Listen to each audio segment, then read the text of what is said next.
नमस्कार प्यारे विद्यार्थियों, मैं अनिक कुमार पांडे एक बार फिर से हाजिर हूं आपके सामने। डिस्ट्रिक्ट एजुकेशन ऑफिस गोपालगंज की तरफ से एक बार फिर से आपका हार्दिक स्वागत और अभिनंदन करता हूं। तो जैसा कि आप सभी जानते हैं कि हमारे क्लास 10th केमिस्ट्री के सेशन चल रहे हैं और जिसमें अभी हम कार्बन और उसके यौगिक, जो कि हमारा चैप्टर नंबर 4 है, कार्बन एंड कंपाउंड, वो डिस्कस कर रहे हैं। और अपनी डिस्कशन को आगे बढ़ाते हुए हमें आज शुरुआत करनी है महत्वपूर्ण कार्बनिक यौगिकों की, और जिसमें वैसे तो हमारे पास अनेक हाइड्रोकार्बन और कार्बनिक यौगिक होते हैं जिनका अलग महत्व है, लेकिन हमारा आज फोकस होने वाला है दो ऐसे कार्बनिक यौगिकों पे जिनकी हमारी डेली लाइफ और रोजमर्रा की जो जिंदगी होती है उसमें इंपॉर्टेंट यूज है।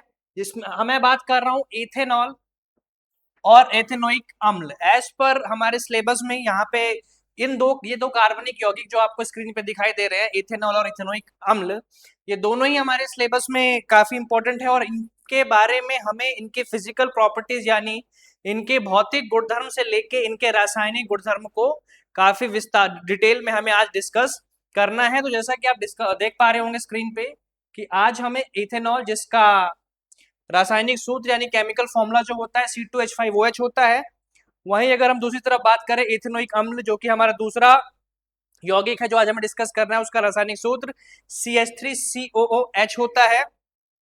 इसको और भी कई नामों से जाना जाता है, ये भी हम आज की क्लास में डिस्कस करने वाले हैं।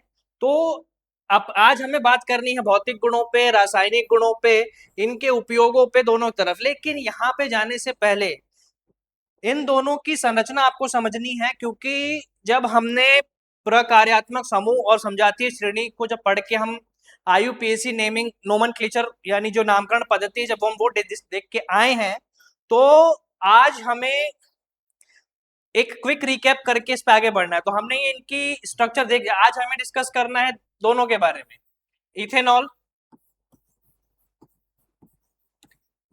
जिसका रासायनिक सूत्र अभी हमने देखा C2H5OH। तो OH को देखते ही मैंने आपको क्या बताया था, यहाँ पे कौन सा प्रकारात्मक समूह यानी कौन सा फंक्शन ग्रुप आपको दिखाई दे रहा है। तो यहाँ पे हमारा एल्कोहल फंक्शनल ग्रुप है। इसके स्ट्रक्चर पे अगर हम आए तो कुछ इस प्रकार से हमारी इथेनॉल की स्ट्रक्चर बनेगी, जिसमें OH हमारे साथ होगा ऐसे।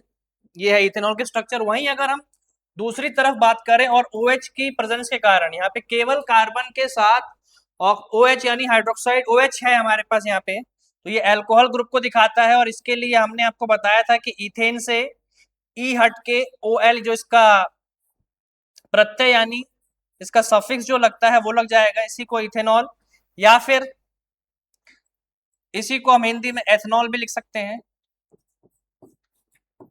या कई किताबों में ये इथेनॉल भी लिखा होता है। तो आपको कंफ्यूज नहीं होना, दोनों का मतलब एक ही है। वहीं दूसरी तरफ अगर हम हमारा जो आज का दूसरा महत्वपूर्ण यौगिक है जिसके बारे में हमें डिस्कस करना है, वो है इथेनोइक अम्ल। कौन सा है? इथेनोइक अम्ल, या फिर हम उसको इथेनोइक एसिड भी बोल सकते हैं, जिसका रासायनिक सूत्र अभी हमने देखा था CH3COOH। इसको एसिटिक एसिड भी बोलते हैं। और इसके अगर हम रासायनिक सूत्र पे आए तो ऊपर लिखा हुआ आते हैं इसकी संरचना यानी स्ट्रक्चर को अगर हम बनाए तो यहाँ पे आप देख पा रहे होंगे OH यहाँ पर भी है, लेकिन यहाँ पे कार्बन के साथ ऑक्सीजन द्विबंध के साथ उपस्थित है। तो यहाँ पे जब इस प्रकार की यौगिक हमारे किसी कंपाउंड यानी इसमें पाया जाता है तो उसको हम बोलते हैं कार्बोक्सिलिक एसिड। यहाँ पे प्रकारात्मक समूह कौन सा है? कार्बोक्सिलिक अम्ल। और जब कार्बोक्सिलिक अम्ल प्रेजेंट होता है तो हमने आपको बताया था कि इथेन से ई हट के ओइक अम्ल या ओइक एसिड हमारा प्रत्यय लग जाता है। तो ये एक बार रिकैप था, हालांकि हम ये पहले डिस्कस कर चुके हैं, लेकिन एक आपको आइडिया देना था कि आज हम किन दो यौगिकों के बारे में पढ़ने वाले हैं और ये दोनों किस प्रकारात्मक समूह में हमने इनको देखा था। दोनों ही दो कार्बन वाले हैं। तो चलिए आगे बढ़ते हैं बिना समय को बर्बाद करते हुए। आज हमें डिस्कस करना है, पहले हम शुरुआत करते हैं इथेनॉल या एथनॉल भी बोलते हैं इसको, मैंने आपको अभी दोनों ही नाम आपको बताए थे। तो सबसे पहले अगर हम बात करते हैं इसकी भौतिक गुणधर्म के बारे में, रासायनिक गुणधर्म में जाने से पहले हमें इसके भौतिक गुणधर्म के बारे में देखना है। तो भौतिक गुणधर्म में इसकी जो गंध होती है विशिष्ट गंध होती है, अलग से पहचाना जाता है। कलर, अगर अवस्था पे आए तो ये रंगहीन द्रव है, यानी कि एक कलरलेस लिक्विड होता है जिसमें रंगहीन होगा, कलरलेस होगा और विशिष्ट गंध, तीक्ष्ण गंध। इसकी हमें स्मेल अलग से बता, आपने लेबोरेटरी में जब आप प्रयोगशाला में गए होंगे तो आपने जरूर देखा होगा और इसकी गंध को महसूस किया होगा। स्वाद में कैसा स्वाद होता है? तीखा स्वाद होता है, बर्निंग टेस्ट होता है इसका। तो अभी जो हम जिन गुणों के बारे में बात कर रहे हैं, जिसमें हमने देखा विशिष्ट गंध, रंगहीन द्रव, तीखा स्वाद, ये सब इसके भौतिक गुण हैं। अगर वहीं इसकी सॉलिबिलिटी यानी अगर हम घुलनशीलता की अगर हम बात करें, अगर हम इसकी घुलनशीलता में बात करें तो ये पानी में भी घुलनशील होता है और हमारे जो कुछ ऑर्गेनिक सॉल्वेंट्स जो होते हैं जिस जैसे ईथर, ये उसमें भी घुलनशील होता है। वहीं अगर हम इसके क्वथनांक की अगर बात करें तो वो लगभग 78 डिग्री सेल्सियस के आसपास होता है। तो ये थे इसके भौतिक गुण, जिसमें आपको ये 5 चीजें ध्यान रखनी है। रासायनिक सूत्र और रासायनिक नाम तो आपको पहले बता ही दिया था मैंने पिछली स्लाइड पे। उसमें आपको इसकी गंध को ध्यान रखना है, इसके अवस्था को ध्यान रखना है, इसके स्वाद और इसकी घुलनशीलता को ध्यान रखना है। तो ये 5 भौतिक गुण इथेनॉल के आपको ध्यान रखने हैं। परीक्षा में अलग अलग तरीके से इस पे प्रश्न आते हैं। अब आते हैं इथेनॉल के रासायनिक गुणधर्म। तो यहाँ पे हमें 3 रासायनिक गुणधर्म के बारे में देखना है। सबसे पहले इथेनॉल का दहन।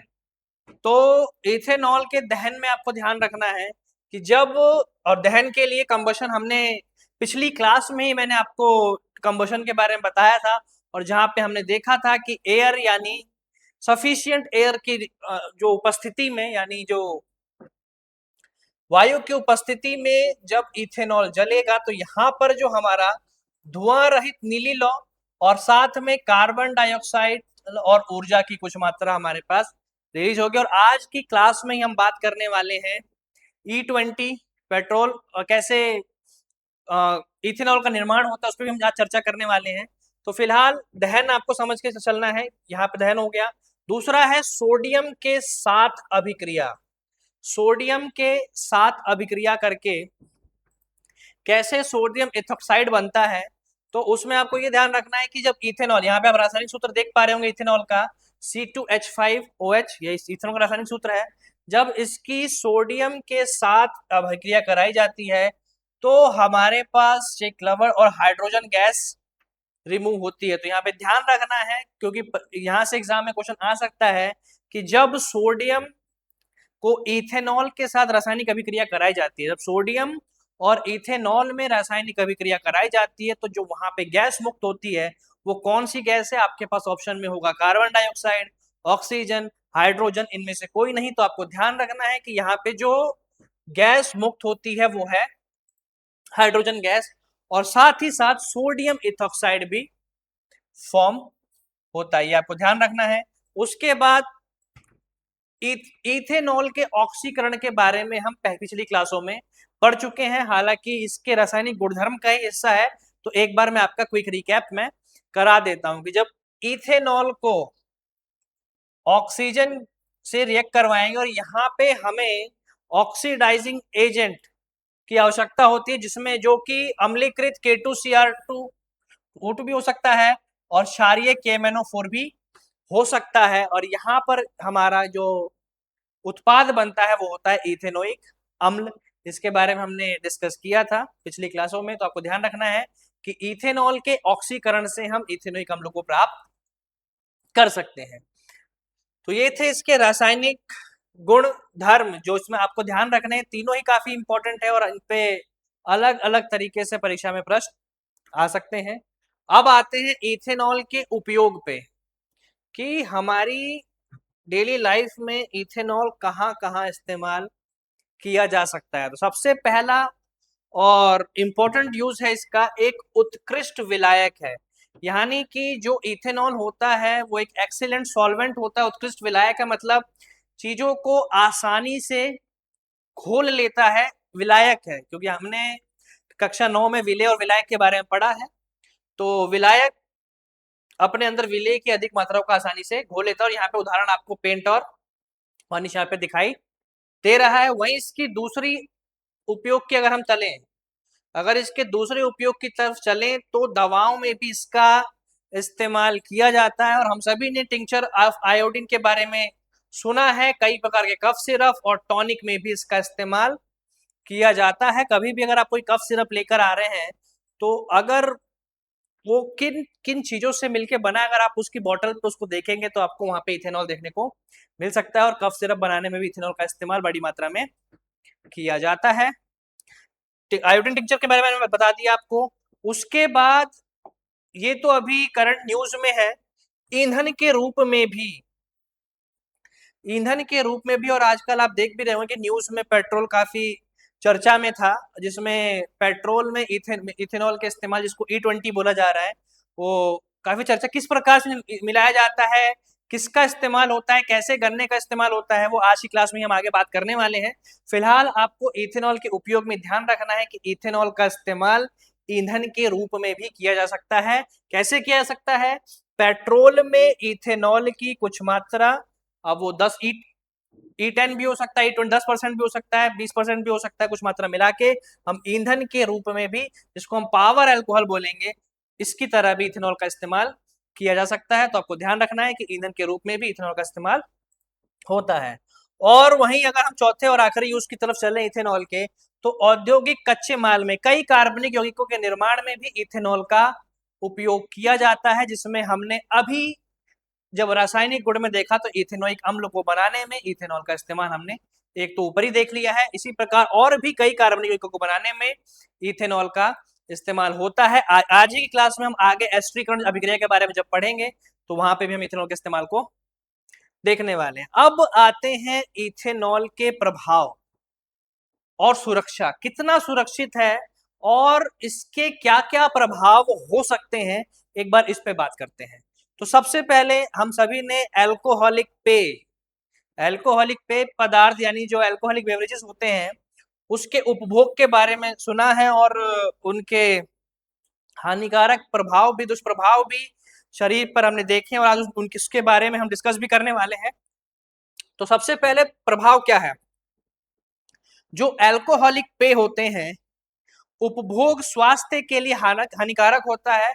और इससे क्या होगा, जो शरीर का केंद्रीय तंत्रिका तंत्र होता है वो, उसकी गति क्या हो जाती है, धीमी हो जाती है, वो ठीक से काम नहीं करता। और इसके अत्यधिक सेवन से मतलब से तो उस पर और बुरा असर पड़ता है। लीवर पे क्या असर है आने वाली स्लाइड्स पे हम आपको बताएंगे। उसके बाद यहाँ पे परिशुद्ध अल्कोहल भी आपको ध्यान रखना है। 100% इथेनॉल यह जहरीला होता है, ध्यान दीजिएगा। जो 100% इथेनॉल होता है, मतलब जो प्योर इथेनॉल है, परिशुद्ध इथेनॉल जिसको हम बोलते हैं, या फिर उसी को हम इंग्लिश में एब्सोल्यूट अल्कोहल बोलते हैं, वो जहरीला होता है और इसके उपयोग प्राण घातक हो सकता है। जो हमारा 100% इथेनॉल है वो, उसका उपभोग अगर कोई कर रहा है, अल्कोहलिक पेय में इथेनॉल की मात्रा कम होती है। हालांकि उसमें भी आप लोगों ने अलग अलग जहरीले शराब वगैरह उसकी मात्रा को देखा होगा। और तो कि कुल मिला के अल्कोहल केंद्रीय तंत्रिका को प्रभावित करता है और स्वास्थ्य के लिए बिल्कुल हानिकारक है। परिशुद्ध अल्कोहल जिसमें 100% इथेनॉल होता है, उसका उपयोग तो प्राण घातक होता है, जान से भी हाथ धोना पड़ सकता है। वहीं हमारे पास जो एक और का मानक यहाँ पे है वो है विकृत अल्कोहल, जिसको हम इंग्लिश में डीनेचुरेटेड अल्कोहल बोलते हैं। तो औद्योगिक उपयोग के लिए औद्योगिक क्षेत्रों में इसका इस्तेमाल होता है, और वहां पे इसका कोई उपयोग, क्योंकि औद्योगिक क्षेत्रों में बड़े पैमाने पर अल्कोहल की आवश्यकता होती है, तो ऐसे क्षेत्रों में कोई उनका उपयोग पीने के लिए ना करे, इसीलिए उन क्षेत्रों में इसको पीने के अयोग्य बनाने के लिए इसमें मीथेनॉल, जो कि अल्कोहल का ही एक प्रकार है, हमने जाना था जब हमने प्रकारों समूह के बारे में पढ़ाया था, और मैंने आपको बताया था कि जो अल्कोहल परिवार का जो पहला सदस्य होता है वो मीथेनॉल होता है। ये जिसमें एक कार्बन होता है जिसका रासायनिक सूत्र CH3 OH आपको बताया गया था। वहीं दूसरी जो हमारा दूसरा सदस्य है अल्कोहल परिवार का वो है इथेनॉल। तो पीने के अयोग्य, क्योंकि औद्योगिक क्षेत्रों में बड़ी मात्रा में आवश्यकता होती है, तो वहां पे ऐसा ना हो कि लोग उसको पीने के लिए इस्तेमाल कर रहे हैं, तो उसको पीने के अयोग्य बनाने के लिए उसमें मिथेनॉल की कुछ मात्रा मिला दी जाती है, जिससे वो क्या हो जाता है, पीने योग्य नहीं रहता है, काफी घातक हो जाता है। और अगर उसको कोई कंज्यूम करता है तो वो उसके शरीर के लिए ठीक नहीं है और प्राण घातक भी साबित हो सकता है। तो ये थे हमारे इथेनॉल के गुणधर्म, जिसमें हमने उसके भौतिक गुण, रासायनिक गुण, उसके उपयोग और इथेनॉल के क्या प्रभाव पड़ सकते हैं, क्या सुरक्षा है उसकी, उसके बारे में हमने डिस्कस किया। चलते हैं अपने अगले स्लाइड की तरफ, और जिसमें यहाँ पे आप एक बार दहन को दोबारा देख पा रहे होंगे कि इथेनॉल वायु में नीली लौ के साथ जलती है, ये हमने पिछली स्लाइड में डिस्कस कर लिया है। वहीं हमारे पास कार्बन डाइऑक्साइड, जल और ऊष्मा एवं प्रकाश बनता है नीली लौ के साथ। ही ध्यान रखना है आपको, यहाँ पे प्रश्न आ सकता है। हमने सोडियम के साथ अभिक्रिया को पिछली स्लाइड में डिस्कस कर लिया है कि इथेनॉल सोडियम के साथ अभिक्रिया करके हाइड्रोजन गैस मुक्त करता है, ये मैंने आपको पिछली स्लाइड में बताया था। आपको ध्यान रखना है कि जब इथेनॉल सोडियम के साथ अभिक्रिया करता है तो कौन सी गैस मुक्त होती है, हाइड्रोजन गैस और सोडियम इथोक्साइड फॉर्म होता है। वहीं यहाँ पे एक और इंपॉर्टेंट रिएक्शन यहाँ पे आपको दिखाई दे रही है।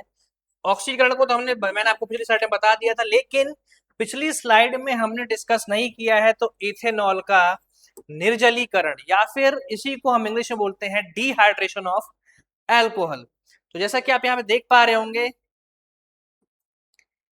सांद्र H2SO4 सांद्र H2SO4 की उपस्थिति में जब 443 डिग्री केल्विन पर जब इथेनॉल को क्या किया जाता है, जब इथेनॉल को गर्म किया जाता है या हीट किया जाता है, तो वही किस में बदल जाता है, इथीन में बदल जाता है, और H2 हमें सह उत्पाद यानी बाय प्रोडक्ट के रूप में मिलता है।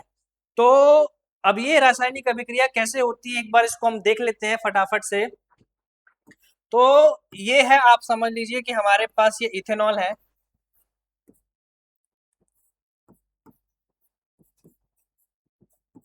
हमारे पास इथेनॉल है, हमें 443 केल्विन पे इसको सांद्र H2SO4 से अभिक्रिया करानी है। तो इस अभिक्रिया में क्या होता है, हीट करने पे यहाँ पे जो अल्कोहल का अणु है, इस रिएक्शन को डिहाइड्रेशन ऑफ अल्कोहल या अल्कोहल का निर्जलीकरण मतलब डिहाइड्रेशन, वाटर मॉलिक्यूल का बाहर निकलना। तो अब ध्यान से देखिएगा, OH में एक ऑक्सीजन एक हाइड्रोजन है, और साथ ही साथ ये हाइड्रोजन भी यहाँ पे इस बंध को तोड़कर यहाँ पे हमारा निर्माण हो जाता है एल्कीन का। क्यों एल्कीन का निर्माण हो रहा है मैं अभी आपको वही बताऊंगा, क्योंकि जब जल का अणु हट गया इथेनॉल से, यानी कि H2O, जो कि हमने देखा था कि सह उत्पाद यानी बाय प्रोडक्ट के रूप में हमें प्राप्त हो रहा था, तो जब यहां से OH और साथ ही साथ एक हाइड्रोजन अगर हमारे पास ये हट गए, तो कार्बन को अपनी चतुसंयुजकता बनाए रखने के लिए आवश्यक है कि दोनों कार्बन के मध्य किस प्रकार का बंध हो जाए, दोनों कार्बन के मध्य हो जाए द्विबंध, दोनों कार्बन के मध्य क्या हो जाए, द्विबंध बने। द्विबंध क्यों बना, क्योंकि देखिए हाइड्रोजन के साथ कार्बन द्विबंध नहीं बना सकता, क्योंकि हाइड्रोजन के बाह्यतम कक्ष में इलेक्ट्रॉनों की संख्या केवल एक है। तो अगर हाइड्रोजन इलेक्ट्रॉनों की साझेदारी भी करेगा तो वो केवल एक इलेक्ट्रॉन की ही साझेदारी कर सकता है। तो हाइड्रोजन के साथ कार्बन का द्विबंध नहीं बन सकता, इसीलिए कार्बन और कार्बन आपस में द्विबंध बना के और यहाँ पे निर्माण हो जाएगा इथीन का। यही है इथेनॉल यानी अल्कोहल का निर्जलीकरण, या फिर इसको हम बोलते हैं डिहाइड्रेशन ऑफ, या उसी को हम बोलते हैं डिहाइड्रेशन ऑफ अल्कोहल। तो यही था आज हमने डिस्कस किया, यही चीज आपको यहाँ पे लिखी हुई दिखाई दे रही होगी कि इथेनॉल को 4 तरह के शांत सल्फ्यूरिक अम्ल के साथ गर्म करने पर यह असंतृप्त हाइड्रोकार्बन इथिन बनाता है। कैसे बना रहा है कि जब H2O मॉलिक्यूल इथेनॉल से रिमूव हो गया तो कार्बन को अपनी चतुः संयोजकता बनाए रखने के लिए डबल बॉन्ड बनाना जरूरी हो जाता है। ऑक्सीजन हम डिस्कस कर चुके हैं, तो चलते हैं अपनी नेक्स्ट स्लाइड पे। अब यहाँ पे हम देखने वाले हैं कि सजीव प्राणियों पर अल्कोहल का क्या प्रभाव पड़ता है। सजीव प्राणियों पर अल्कोहल का क्या प्रभाव पड़ता है, किन किन शरीर के हिस्सों को वो प्रभावित करता है, एनसीईआरटी में ये काफी डिटेल में दिया हुआ है। तो सबसे पहले कंजम्पशन ऑफ अल्कोहल, यानी जो अल्कोहल का सेवन होता है, हमने अभी बात की थी उसके बारे में पिछली स्लाइड पे। अब यहाँ पे कौन कौन सा हिस्सा अफेक्ट हो रहा है, जैसे यकृत, जिसको हम लीवर भी बोलते हैं। अल्कोहल का ऑक्सीकरण, अत्यधिक सेवन से यकृत को क्या पहुंचती है क्षति, जो हमारा लीवर होता है, अत्यधिक सेवन से अल्कोहल के लीवर को क्षति पहुंच सकती है। अब क्षति से क्या हो सकता है, केंद्रीय तंत्रिका तंत्र तो प्रभावित हो ही रहा था, हमारा केंद्रीय तंत्रिका तंत्र तो प्रभावित हो ही रहा था। समन्वय की कमी हमें दिखाई दे रही थी, समन्वय की कमी होती है। केंद्रीय तंत्रिका तंत्र, अभी हम उतनी देर से बात कर रहे हैं कि केंद्रीय तंत्रिका तंत्र प्रभावित होता है, तो केंद्रीय तंत्रिका तंत्र के प्रभावित होने से क्या हो रहा है, ये चीजें होंगी। सबसे पहली, जो हमारी धीमी उपापचयी जो क्रियाएं हैं, जितनी भी मेटाबॉलिक प्रोसेस हमारी बॉडी में होती हैं, वो काफी उनकी गति धीमी हो जाएगी। समन्वय की, शरीर के अंगों में लैक ऑफ कोऑर्डिनेशन, हम अपने शरीर पर ठीक से कंट्रोल नहीं कर पाएंगे। तो जिसमें आप लोगों ने देखा होगा कि जो लोग अल्कोहल का अत्यधिक सेवन कर लेते हैं तो उनका अपने शरीर पर ही संतुलन नहीं रहता, वो अपनी बॉडी को ही ठीक से कंट्रोल नहीं कर पाते हैं और गिरते पड़ते चलते हैं अगर उन्होंने अल्कोहल की अधिक मात्रा का सेवन कर लिया होता है। भाव शून्यता, मतलब उस टाइम पे, उस स्थिति में वो व्यक्ति भावहीन हो जाता है। अगर अत्यधिक अल्कोहल की ज्यादा मात्रा उन्होंने कंज्यूम कर ली है तो भाव शून्य होना लाजिम है, उससे कोई फीलिंग्स वो नहीं देख पाएगा या फिर भाव शून्य हो जाएगा वो, ये ध्यान रखना है आपको। उसके बाद अन्य प्रभाव क्या क्या हो सकते हैं, निर्णय लेने की क्षमता में कमी। ऐसी स्थिति में जब आदमी ड्रंक है या अल्कोहल का अधिक सेवन कर रखा है तो वो कोई निर्णय नहीं ले पाएगा, वो ठीक से निर्णय नहीं ले पाएगा। उस स्थिति में मांसपेशियों पर नियंत्रण, जैसा कि मैंने आपको बताया कि वो ठीक से चल नहीं पाएंगे। वहीं मीथेनॉल, अब यहाँ पे सिर्फ ऐसा नहीं है कि इथेनॉल का ही दुष्प्रभाव होता है, मीथेनॉल, जैसा कि मैंने आपको बताया था कि औद्योगिक क्षेत्र में उसको इथेनॉल में मिलाया जाता है ताकि वो पीने योग्य ना रह जाए। तो ऐसे मीथेनॉल का क्या, तो अगर जहरीली शराब, मैंने बताया था कि कुछ लोग मीथेनॉल का, इथेनॉल ना की प्राप्ति ना होने पे जहरीली शराब कई जगह बनाई जा रही थी और कई राज्यों ने उस पर प्रतिबंध भी लगाया था। तो उसमें मीथेनॉल, यकृत में ऑक्सीकृत मीथेनॉल जब ऑक्सीजन से मिलेगा तो वहां पे मीथेनॉल बन जाता है।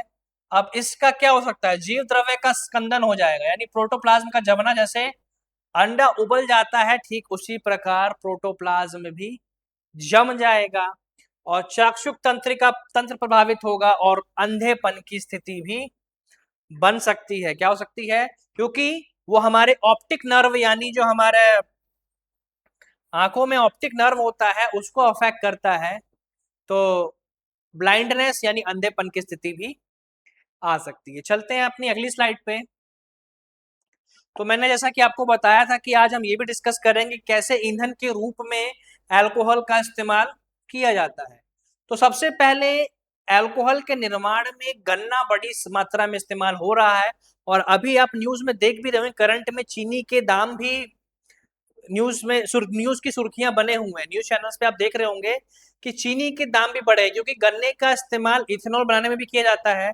और इस वक्त आपने न्यूज में ये भी सुना होगा कि इथेनॉल का इस्तेमाल पेट्रोल में किया जा रहा है, यानी पेट्रोल में इथेनॉल की मात्रा मिलाई जा रही है, जिसको हम अभी आपने सुना होगा E20 पेट्रोल।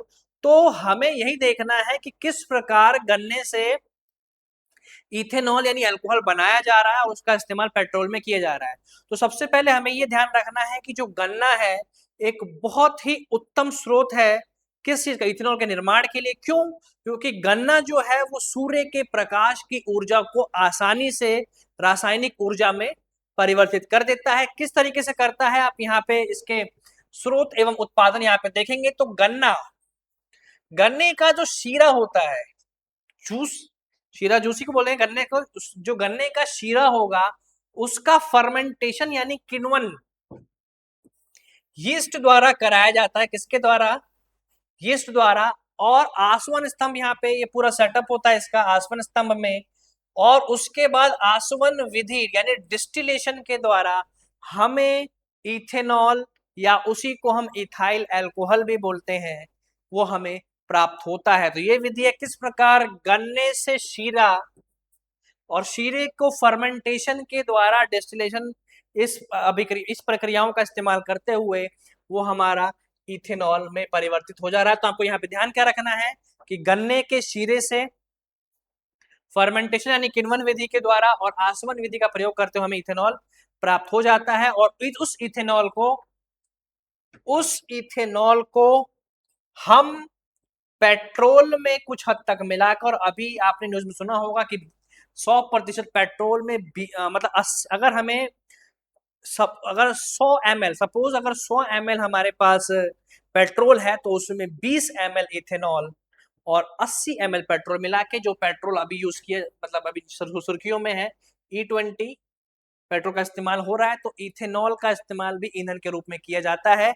इसकी बात हम कर चुके हैं। तो आप यहाँ पे देख पा रहे होंगे इथेनॉल को पेट्रोल में मिलाने के बाद, जो कि गैसोलीन की तरह साथ ही फ्लेक्स फ्यूल वाहन यानी वाहन में ईंधन के रूप में इस्तेमाल होता है। या फिर औद्योगिक ईंधन यानी बॉयलर औद्योगिक भट्टी में भी इथेनॉल का इस्तेमाल ईंधन के रूप में किया जाता है। लाभ क्या क्या इसके हो सकते हैं कि पहला तो नवीनीकरणीय स्रोत है, रिन्यूएबल रिसोर्स है। नवीकरणीय स्रोत का क्या मतलब होता है कि ऐसे ऊर्जा के स्रोत जिसको हम रिन्यू कर सकते हैं, मतलब उसका उत्पादन हम कर सकते हैं, क्योंकि गन्ने का उत्पादन अगर हम कर सकते हैं तो हम इथेनॉल का इस्तेमाल भी उत्पादन भी हम कर सकते हैं। तो एक रिन्यूएबल रिसोर्स है, जैसे कि हमने जो नॉन रिन्यूएबल रिसोर्स होते हैं यानी जो अनवीकरणीय स्रोत होते हैं, जैसे पेट्रोलियम हो गया, डीजल हो गया, इनका इस्तेमाल लाखों करोड़ों साल में, इसी क्लास में हमने देखा था किस प्रकार जो पेड़ पौधे और जीव जंतुओं के जमीन के और समुद्र के नीचे दबने पेट्रोल का निर्माण समुद्र के नीचे समुद्री जीव जंतुओं के दबने से हुआ है, लाखों करोड़ों साल उसमें लगे हैं। तो इतना समय इसमें नहीं लगता, हम गन्ने से इथेनॉल बना सकते हैं। वहीं स्वच्छ ईंधन होता है, कम वायु प्रदूषण होता है। क्या होता है? कम वायु प्रदूषण होता है। पेट्रोल पे जो हमारी डिपेंडेंसी है, जो निर्भरता है, हालांकि वो पूरी तरह खत्म नहीं होती, लेकिन हम कुछ हद तक उसको कंट्रोल कर पाते हैं, कम कर पाते हैं उसको। और वही चीज यहाँ पे आप तीसरे पॉइंट में आपको दिखाई दे रही होगी कि पेट्रोलियम पर निर्भरता में क्या जाती है, पेट्रोलियम में निर्भरता में कमी आती है। उसके बाद पारंपरिक ईंधन वर्सेस इथेनॉल मिश्रण कम ग्रीन हाउस गैसों का उत्सर्जन करता है। हम सभी ने ग्रीन हाउस गैसेस के बारे में पहले जानकारी की है। तो यहाँ पे जो पारंपरिक ईंधन होते हैं जैसे पेट्रोल डीजल वगैरह, उनकी तुलना में जो इथेनॉल मिश्रित यानी जिसको हमने अभी E20 लिखा था, जो वो ईंधन है वो क्या होता है, कम मात्रा में ग्रीन हाउस गैसों का उत्सर्जन करता है। तो ईंधन के रूप में भी अल्कोहल का इस्तेमाल होता है। मैंने आपको बोला था कि आज की क्लास में किस प्रकार गन्ने के शीरे से किण्वन विधि और आसवन विधि के साथ इथेनॉल हमें प्राप्त होता है, उसका इस्तेमाल किस तरीके से हम कर सकते हैं। तो ये उम्मीद है कि आपको ये क्लियर होगा। इन केस आपको कोई भी डाउट रह गया, आपके पास ऑप्शन है वीडियो को रिप्ले करने का, आप दोबारा रिप्ले करके वीडियो को इस टॉपिक को दोबारा समझ सकते हैं। कोई भी डाउट हो आप कमेंट बॉक्स में लिख के पूछ सकते हैं। चलते हैं अपने अगले स्लाइड की तरफ। आप यहाँ पे देख पा रहे होंगे मैंने आपको आज की क्लास की शुरुआत में ही बताया था कि आज हम दो यौगिकों के बारे में डिस्कस करने वाले हैं, दो कार्बनिक यौगिकों के। इथेनॉल के बारे में हम डिस्कस कर चुके हैं, अब हम डिस्कस करने वाले हैं इथेनोइक अम्ल, जिसका रासायनिक सूत्र मैंने आपको पहले ही बता दिया था कि CH3COOH होता है। संरचना मैंने आपको बना के दिखाई थी। शुरुआत ठीक उसी प्रकार करेंगे। पहले इसकी बात करेंगे, पहले इसके भौतिक गुणों के बारे में बात करेंगे, फिर हम चलेंगे इसके रासायनिक गुणों पर। ठीक है, आइए। तो कमरे के तापमान पर ये एक रंगहीन द्रव है, आपको ध्यान रखना है। इथेनॉल भी एक रंगहीन द्रव था, तो कमरे के तापमान पर एक रंगीन द्रव है।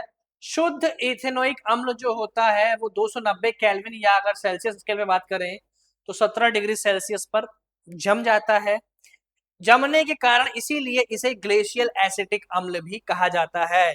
तो पेपर में ये भी पूछा, मैंने आपको बताया था कि इथेनोइक अम्ल का एक नाम एसिटिक अम्ल भी है या एसिटिक एसिड भी है, इसको ग्लेशियल एसिटिक अम्ल भी कहा जाता है। पेपर में आपसे पूछेगा कि ग्लेशियल एसिटिक अम्ल किसे कहा जाता है, तो आपको ध्यान रखना है जो इथेनोइक अम्ल है हमारा, उसी को ग्लेशियल एसिटिक एसिड भी कहा जाता है। क्यों कहा जाता है?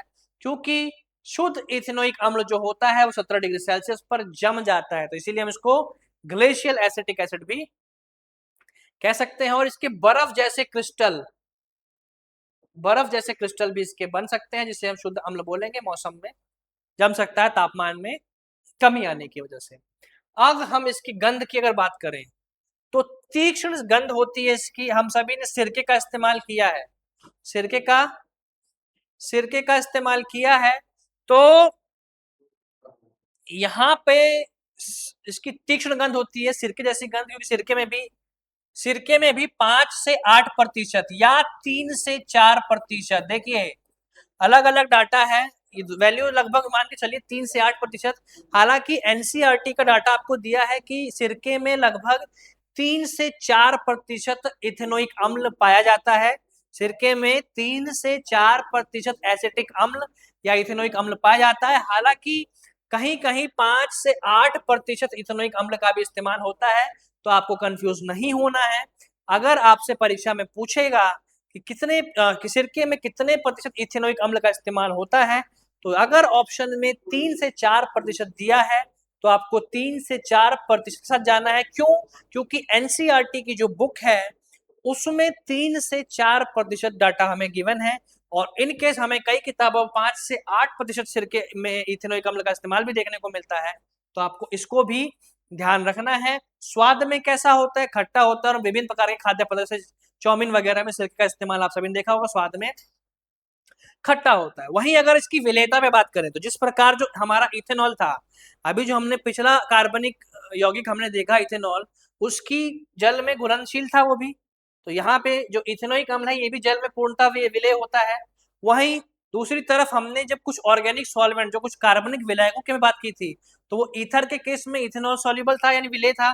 ठीक उसी प्रकार कार्बनिक विलायकों में भी इथेनोइक अम्ल जो होता है वो विलेय होता है। लेकिन और यह आपको ध्यान रखना है कि जल में भी किसी भी अनुपात में हम इसको मिश्रण कर सकते हैं, मतलब दोनों की विलेयता लगभग एक जैसी है। जल में भी घुलनशील होते हैं और कुछ कार्बनिक जो विलायक होते हैं, यौगिक होते हैं, उसमें भी। अब आते हैं गलनांक और क्वथनांक पे। तो जो हमारा गलनांक होता है किसका? इथेनोइक अम्ल का, वो 290 केल्विन होता है। और अगर हम क्वथनांक की बात करें तो 391 केल्विन, या फिर सेल्सियस में उसी को 118 डिग्री सेल्सियस भी कहा जा सकता है। ये डाटा आपसे पूछ सकता है, इसको आपको ध्यान रखना है। वहीं अगर हम लिटमस से प्रभाव बात करें, सीधी सी बात है, अम्ल है, हम नाम में ही क्या है इसके, इथेनोइक अम्ल, तो अंत में आपसे पूछा है इसका लिटमस पे क्या प्रभाव होगा। तो जो प्रभाव अम्ल का होता है लिटमस पे, वही प्रभाव इथेनोइक अम्ल का भी होगा लिटमस पे, कि जो ये नीले लिटमस को किसमें कर देगा, लाल में, नीले लिटमस पत्र को लाल कर देता है। और एक प्रकार का दुर्बल अम्ल है, दुर्बल अम्ल है, कार्बनिक अम्ल में आता है। इसके बारे में हमने काफी विस्तार पूर्वक चर्चा हम ऑलरेडी कर चुके हैं, जब हमने एसिड बेस एंड सॉल्ट यानी अम्ल और क्षार के बारे में जब चैप्टर नंबर 2 यानी अध्याय 2 में पढ़ा था। चलते हैं अपनी अगली स्लाइड की तरफ। तो यहाँ पे आप देख पा रहे होंगे इथेनोइक अम्ल की रासायनिक अभिक्रिया। पिछले स्लाइड पे हमने जो इसके भौतिक गुण देखे थे इथेनोइक अम्ल के, जहां पे हमने इसकी अवस्था, रंग, इसकी गंध, इसकी विलेयता, गलनांक, क्वथनांक और लिटमस पे प्रभाव पे बात की थी।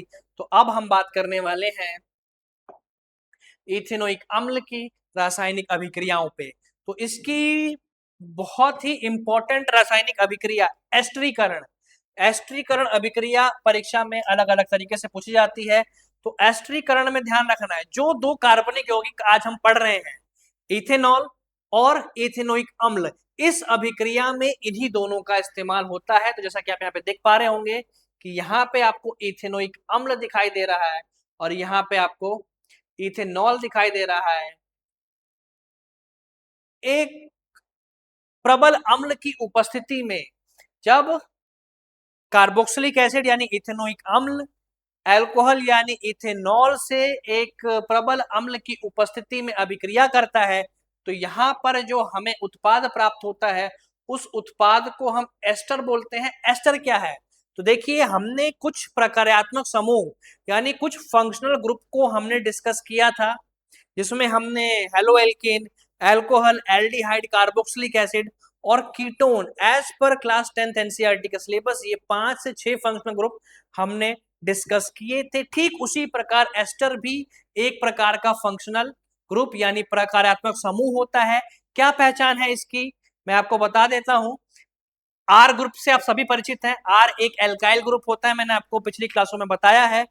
तो इसके बनने का जो जनरल फॉर्मूला आपका होगा RCOO R। अब वो आर दोनों सेम भी हो सकता है, अलग अलग भी हो सकता है, हालांकि यहाँ पे अलग है तो वही उदाहरण मैंने लिया है। तो एस्टर की पहचान क्या है? बीच में COOR और उसके दोनों तरफ ही कौन से ग्रुप होंगे? एल्काइल ग्रुप, जो कि आप यहाँ पे देख रहे होंगे। तो जब इथेनोइक अम्ल की रासायनिक अभिक्रिया इथेनॉल से हुई, तो यहाँ पे हमारा ध्यान से देखिएगा, जो इथेनोइक एसिड का हाइड्रोजन है, जो इथेनोइक एसिड का हाइड्रोजन है वो हट के यहाँ पे हमारा जो एल्काइल ग्रुप था इथाइल, और यहाँ से OH रिमूव हुआ, यहाँ से H और यहाँ से OH हटा है। आपको कंफ्यूज नहीं होना है, आपको ये बहुत बड़ा सा कंपाउंड दिख रहा होगा लेकिन आपको कंफ्यूज नहीं होना है। यहाँ से आखिरी में H है तो H हटा, यहाँ से OH हटा, H और OH मिलके हमारा क्या बन गया? H2O। और बाकी उत्पाद यहाँ पे आपको दिखाई दे रहा है, यहाँ से H हट के वहां पे इथाइल ग्रुप लग गया, उसी वही हमारा एस्टर है। और इस अभिक्रिया को हम बोलते हैं एस्टरीकरण अभिक्रिया, क्योंकि यहाँ पे किसका निर्माण हो रहा है? एस्टर का निर्माण हो रहा है, जो कि एक प्रकार का प्रकार्यात्मक समूह है। तो आपको ध्यान रखना है, इथेनॉल और इथेनोइक अम्ल की रासायनिक अभिक्रिया में किसकी उपस्थिति में? एक प्रबल अम्ल की उपस्थिति में एस्टर का निर्माण होता है, और इसी अभिक्रिया को हम क्या बोलते हैं? एस्टरीकरण अभिक्रिया या फिर एस्टरिफिकेशन रिएक्शन भी हम बोलते हैं। तो क्षारक के साथ अभिक्रिया दूसरा, कैसे? इथेनोइक अम्ल, यहाँ पे इथेनोइक अम्ल है, NaOH एक प्रबल क्षार है, NaOH एक प्रबल क्षार है, कैसे अभिक्रिया करेगा? तो यहाँ पर भी एक प्रकार की हाइड्रोजन रिमूव होके सोडियम एथेनोएट, जो कि एक लवण है, और जल हमें मिल गया। तो यहाँ पे क्षार के साथ कैसे अभिक्रिया करता है? लवण और जल का निर्माण करता है। तो आपको ध्यान रखना है, और ये हमने देखा है जब हमने अम्ल, क्षार एवं लवण पढ़ा था, तो मैंने आपको बताया था कि किस प्रकार जो अम्ल होते हैं वो क्षार के साथ अभिक्रिया करके लवण और जल बनाते हैं। ठीक वही चीज आपको यहाँ पे दिखाई दे रही है, और हम अभी इथेनोइक अम्ल के बारे में पढ़ रहे हैं, तो उसका क्षार के साथ अभिक्रिया हमको देखना आवश्यक है। और यहाँ पे जिस लवण का निर्माण हो रहा है उसका नाम है सोडियम एथेनोएट, या फिर सोडियम एथेनोएट बोलते हैं इसको, जो कि एक प्रकार का लवण है। वही यहाँ पे उम्मीद है कि आपको जो पहले दो रासायनिक अभिक्रियाएं या दो रासायनिक गुण होंगे वो आपको क्लियर होंगे। अब आते हैं हम अपने तीसरे और आखिरी रासायनिक गुण की तरफ। आज की क्लास थोड़ी सी लंबी होगी, क्योंकि आज हमें इस चैप्टर को कंप्लीट करना है, 2 टॉपिक और बचे हैं, इसके बाद 2 स्लाइड और हैं। तो इस तीसरे उदाहरण के बाद 2 उदाहरण और हैं, आज का चैप्टर फिर हमारा कंप्लीट हो जाएगा। कार्बोनेट और हाइड्रोजन कार्बन के साथ अभिक्रिया, किसकी रासायनिक अभिक्रिया की बात हो रही है? यहाँ पे इथेनोइक अम्ल की रासायनिक अभिक्रिया के बारे में बात हो रही है। तो आपको ध्यान रखना है कि जब इथेनोइक अम्ल जो है वो रासायनिक अभिक्रिया करेगा किसके साथ? सोडियम कार्बोनेट और सोडियम क्या है? बाइकार्बोनेट के साथ। तो यहाँ पे भी क्या बनता है? यहाँ पर भी आपका, ये भी हमने अम्ल, क्षार एवं लवण में काफी विस्तार पर चर्चा था कि क्या होगा कि जब कोई अम्ल कार्बोनेट और बाइकार्बोनेट के साथ अभिक्रिया करेगा, तो वहां पर भी हमने देखा था कि वहां पर भी लवण का निर्माण होगा, और जल और कार्बन डाइऑक्साइड गैस हमें सह उत्पाद के रूप में यानी बाय प्रोडक्ट के रूप में हमें प्राप्त होंगी। तो यहीं पे आप देख पा रहे होंगे, यहाँ पर भी जो सोडियम एथेनोएट का निर्माण वहां पे आपका क्षार के साथ अभिक्रिया करने पे हो रहा था, ठीक उसी प्रकार, क्योंकि हम सभी जानते हैं कि क्षार की तरह बिहेव करते हैं, और यहाँ पर भी लवण का निर्माण हो रहा है, और यहाँ पर भी आपका जल और कार्बन डाइऑक्साइड सह उत्पाद यानी कि बाय प्रोडक्ट के रूप में हमें प्राप्त हो रहे हैं। तो ये थे रासायनिक गुण किसके, इथेनोइक अम्ल के। देखिए रासायनिक गुणों में क्या होता है, कुछ कंफ्यूजन, कुछ चीजें आपको बार बार रिवाइज करनी पड़ सकती हैं, इनको याद रखना थोड़ा सा मुश्किल होता है, लेकिन मुझे नहीं लगता कि अगर आप चीजों को बार बार रिवाइज कर रहे हैं और अगर आपने अम्ल क्षार एवं लवण चैप्टर को ध्यान से पढ़ा है तो मुझे नहीं लगता आपको इसमें कोई दिक्कत आएगी। इनके आपके पास वीडियो को रिवाइंड करने का, दोबारा रिप्ले करने का ऑप्शन है, आप उसको देख सकते हैं। तो चलते हैं इस चैप्टर के लास्ट टॉपिक की तरफ, क्योंकि देखिए अगर हमने थोड़ा सा समय बढ़ा दिया तो आज ये चैप्टर खत्म हो जाएगा, हालांकि चैप्टर में बहुत कुछ अब ज्यादा बचा नहीं है। तो साबुन और अपमार्जक के बारे में बताने से पहले, यही हमारा लास्ट टॉपिक है इस चैप्टर का, यानी सोप्स एंड डिटर्जेंट। लेकिन इसको समझने से पहले हमें थोड़ा समझना पड़ेगा मृदु जल और कठोर जल के बारे में। अब ये मृदु जल और कठोर जल क्या है, यहाँ पे सॉफ्ट वाटर और हार्ड वाटर की बात हो रही है।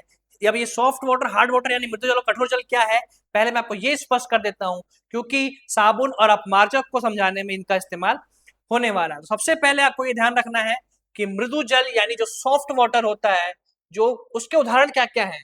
तो वर्षा का जल, जो बारिश का जल होता है, या फिर जो आसुत जल होता है, वो किसके उदाहरण हो गए, हमारे मृदु जल के, यानी सॉफ्ट वाटर के। वहीं अगर हम कठोर जल की तरफ आए, हार्ड वाटर की तरफ आए, तो जो भूमिगत जल होता है, भूजल, नदी का जल, समुद्र का जल, वो हमारा हार्ड वाटर यानी कठोर जल में आएगा। अब साबुन के साथ अधिक प्रभावी कौन होता है, साबुन के साथ अधिक प्रभावी होता है मृदु जल, और साबुन के साथ भरपूर झाग देगा। वहीं दूसरी तरफ साबुन के साथ कम प्रभावी होता है कठोर जल, साबुन के साथ कम झाग देता है, साबुन के साथ कम झाग देगा और कम कम फॉर्मेशन करेगा। अब उसके बाद खनिज की मात्रा मृदु जल के केस में बहुत कम होती है, और कैल्शियम और मैग्नीशियम के जो आयन है उसकी अधिकता होती है किसमें, कठोर जल में। वहीं अगर हम बात करें साबुन के साथ अभिक्रिया करने में, तो मृदु जल साबुन के साथ आसानी से झाग दे देता है। वहीं अगर हम कठोर जल की बात करें तो सोप के साथ कठिनाई से झाग और कम फॉर्मेशन होता है।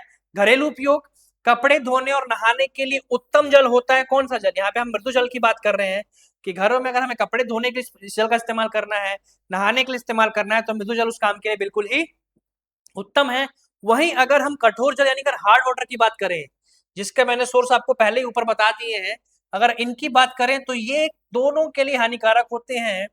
कपड़े खराब हो सकते हैं इस प्रकार के जल से, जल का पानी का इस्तेमाल करने से, और शरीर के लिए भी वो ठीक नहीं होता। अगर स्वास्थ्य के लिए हिसाब से बात करें तो जो मृदु जल है वो पीने के लिए उपयुक्त होते हैं, और वहीं अगर हम कठोर जल की बात करें तो ये पूरी तरह से उपयुक्त हो ऐसा हम नहीं कह सकते, संतुलित मात्रा या फिर उसको योग्य बनाने के लिए हमें कुछ अभिक्रिया से जाना पड़ेगा। तो ये था मृदु जल और कठोर जल में अंतर। उम्मीद है आपको मृदु जल और कठोर जल में अंतर समझ में आ गया होगा, क्योंकि हमारे अगले टॉपिक को समझने से पहले मृदु जल और कठोर जल के बारे में आपको जानकारी बहुत जरूरी थी।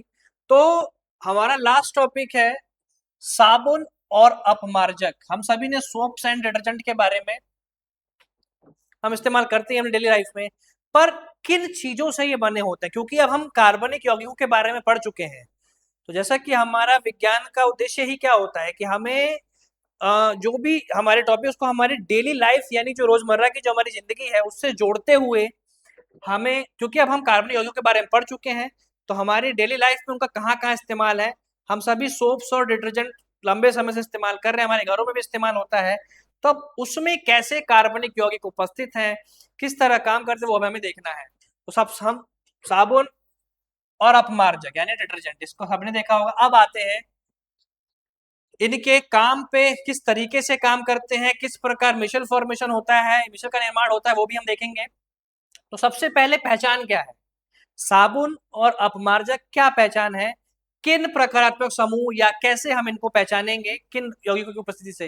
तो सबसे पहले हमें ध्यान रखना है कि लंबी श्रृंखला वाले कार्बोक्सिलिक अम्लों के सोडियम और पोटेशियम लवण किसमें उपस्थित होते हैं, सोप में यानी डिटर्जेंट में। यानी अब लंबी श्रृंखला से क्या मतलब है, हमने कार्बन के कैटिनेशन श्रृंखला गुण को समझा है, और कार्बन एक लंबी श्रृंखला बना सकता है, तो उसी लंबी श्रृंखला में के जो कार्बोक्सिलिक एसिड होंगे, आपको इसके रासायनिक सूत्र पे नहीं जाना है, इनकी उपस्थिति पे जाना है कि जिससे साबुन का निर्माण हो रहा है, सोप का निर्माण हो रहा है, उसमें किसकी उपस्थिति होती है। तो आपको ध्यान रखना है लंबी श्रृंखला वाले कार्बोक्सिलिक अम्लों के सोडियम और पोटेशियम लवण मौजूद होते हैं किसमें, सोप में। और वहीं दूसरी तरफ अगर हम अपमार्जन डिटर्जेंट की तरफ आए तो यहाँ पे लंबी श्रृंखला वाले हाइड्रोकार्बन के अमोनियम या सल्फेट लवण होते हैं। अंतर समझिएगा, पेपर में, परीक्षा में, बोर्ड एग्जाम में दोनों में अंतर लिखने को भी आता है। तो बहुत सिंपल है कि इसमें लंबी श्रृंखला वाले कार्बोक्सिलिक अम्लों के सोडियम और पोटेशियम लवण होते हैं, वहीं उस दूसरी तरफ लंबी श्रृंखला वाले हाइड्रोकार्बन के अमोनियम और सल्फेट लवण होते हैं। वहीं कहां से प्राप्त होता है, स्रोत क्या है, ये इनका स्रोत क्या है प्राप्त करने होने का, तो जो प्राकृतिक तेल या वसा होता है जो कि हमें वनस्पति या जीव जंतु से प्राप्त होता है। अगर हम साबुन के स्रोत की अगर हम बात करें तो प्राकृतिक तेल या वसा जो कि हमें वनस्पति या जीव जंतु से प्राप्त होता है वो इसका स्रोत है, यानी सोर्स है। वहीं दूसरी तरफ अपमार्जक का स्रोत संश्लेषित पेट्रोलियम या कोयला उसका स्रोत है। अब आते हैं कठोर जल में क्रिया, इसीलिए मैंने आपको कठोर जल और मृदु जल के बारे में पिछली स्लाइड में बताया था। तो कठोर जल में क्रिया हमने देखा था कि जो कठोर जल में प्रभावी नहीं होते हैं कौन, सोप यानी साबुन की अगर हम बात करें, क्योंकि ये अघुलनशील लवण बनाते हैं किसके साथ, कठोर जल के साथ। यहाँ पे आप देख पा रहे होंगे कि किस प्रकार जो सोप है वो मृदु जल के साथ आसानी से झाग देते हैं, जबकि वहीं कम झाग होता है किसके साथ, कठोर जल के साथ। क्यों, क्योंकि वहां पे अघुलनशील लवण का निर्माण हो जाता है। यहाँ पे आप देख रहे हो किस फॉर्म में। वहीं दूसरी तरफ अगर हम उसमें आए तो कठोर जल में भी प्रभावी होते हैं, कम नहीं बनाता है, दोनों में ही है यहाँ पे लगभग प्रभावी है।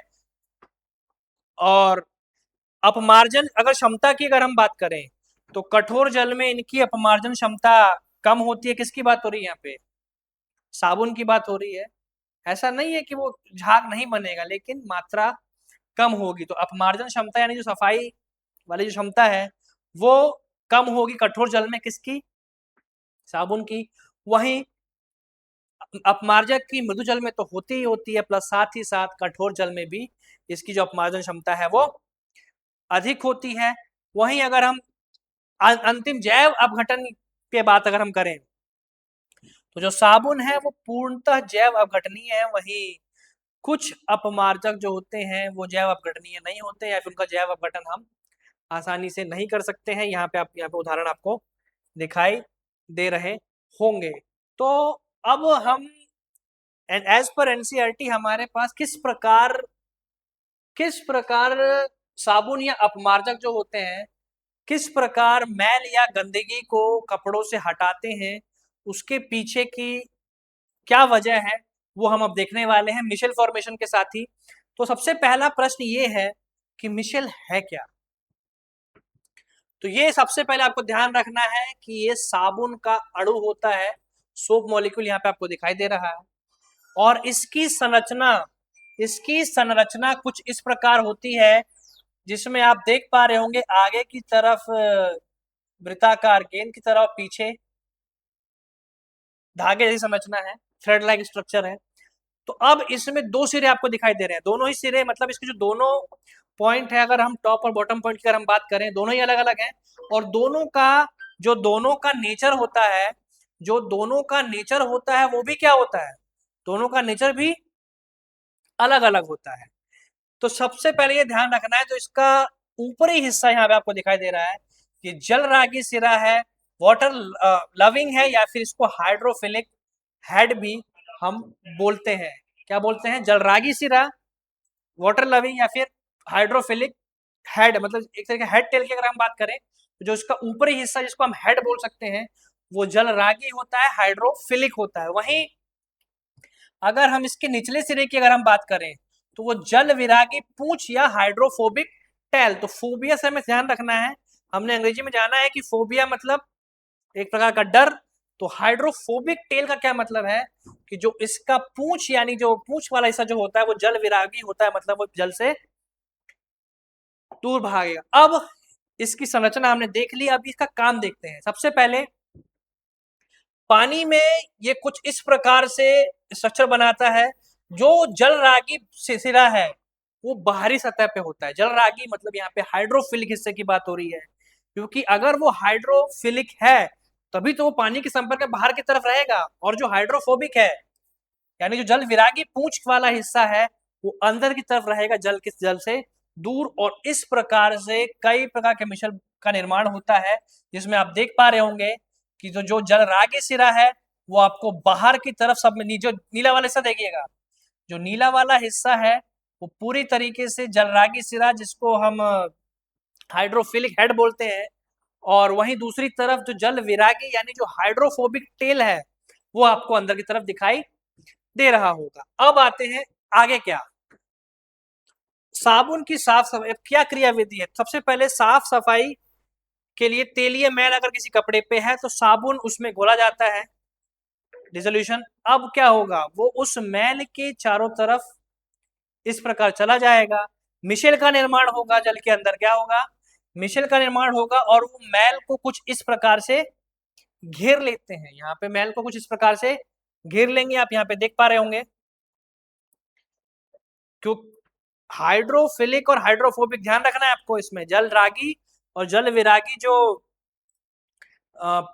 हेड और टेल है उसका ध्यान रखना है, मिश्र का मैल को घेर लेगा और इस प्रकार फिर वो मैल को हटाने में कारगर होते हैं। तो मिशेल मैल को हटाना कुछ इस प्रकार से उस कपड़े से मैल हट जाती है। मिशेल मैल को पानी में खींच लेता है और कपड़ा क्या हो जाता है, इस जब साबुन जल में घुलने के बाद जब मिशेल फॉर्मेशन हो गया तो वो कुछ इस प्रकार से जो गंदगी है उसको जल में खींच लेता है और कपड़ा आपका क्या साफ हो जाएगा। अब दूसरी चीज आपको यहाँ पे दो चीजें होती हैं, यहाँ पे इस प्रक्रिया में दो स्टेप आपको होते हुए दिखाई देंगे। पहला, जल विरागी पूंछ तेल से चिपकती है। अगर यहाँ पे अगर तेल का उदाहरण हमने लिया था, ऑयल या ग्रीसी डर्ट अगर कपड़े पे ऊपर लग गया है तो जो उसका जल विरागी सिरा है, यानी जल विरागी मतलब जो उसका हाइड्रोफोबिक टेल है वो तेल से चिपकेगी, बल्कि जब जलरागी सिरा पानी से चिपक जाता है और उसको वो खींच लेता है और मिशेल मैल को पानी से खींचकर कपड़े को क्या कर देता है, साफ। तो ये यहाँ पे क्लेंजिंग एक्शन ऑफ सोप था, या फिर साबुन की साफ सफाई क्रिया विधि थी, जो किसकी सहायता से हो रही थी, मिशेल की सहायता से हो रही थी। और मिशेल क्या है, उम्मीद है कि अब आप इसको समझ ले होंगे कि एक प्रकार का साबुन का अणु होता है, सोप मॉलिक्यूल होता है, किस तरह काम करता है। इसके जलरागी सिरे, जलरागी सिरा जो इसको हाइड्रोफिलिक हेड था ऊपरी हिस्सा, वहीं जो इसका जल विरागी पूंछ या इसको हाइड्रोफोबिक टेल था, वो किस प्रकार से साबुन जल में घुलने के बाद किस प्रकार ऑयल, यहाँ पे हम जो उदाहरण तेलीय मैल को हटा देता है, किन विधियों से हटाता है, कौन सा हिस्सा आपको ध्यान रखना है। जल विरागी पूंछ तेल से चिपक जाती है, जलरागी सिरा पानी में चिपक जाता है, और उसके बाद वहां से वो उस मैल को यानी जो तेल के हिस्से को कपड़े से खींचकर उसको साफ कर देता है। ये मैकेनिज्म थी पूरी किसकी, क्लिनजिंग एक्शन ऑफ सोप, यानी जो साबुन की क्रिया विधि थी वो थी। तो इसी के साथ जो हमारा क्लास 10th केमिस्ट्री का जो 4th चैप्टर था कार्बन और उसके यौगिक, उसको आज हमने कंप्लीट कर लिया है। जब हम नेक्स्ट क्लास में आएंगे तो इस चैप्टर से जुड़े हुए जो महत्वपूर्ण एमसीक्यू प्रश्न आपके एग्जाम के पॉइंट ऑफ व्यू से इंपॉर्टेंट है, और कुछ इंपॉर्टेंट क्वेश्चन जैसे फंक्शनल ग्रुप से संबंधित या फिर हाइड्रोकार्बन से संबंधित, वो भी मैं आपके सामने लेकर आऊंगा। तो आज हमने कार्बन और उसके यौगिक की जो थ्योरी वाला पार्ट था वो आज हमने कंप्लीट कर लिया है। नेक्स्ट क्लास में एमसीक्यू क्वेश्चंस के साथ मैं आपके पास आऊंगा। तो उम्मीद है कि ये चैप्टर आपको समझ में आया होगा। इनकेस अगर कुछ भी डाउट रह जाते हैं, आपके पास सारी वीडियोस प्लेलिस्ट में अवेलेबल हैं, आप उसको बार बार देख सकते हैं। उसके बाद अगर कोई डाउट रह जाए तो आप कमेंट बॉक्स में कमेंट करके पूछ सकते हैं। तो अपना बहुत ध्यान रखिए, धन्यवाद।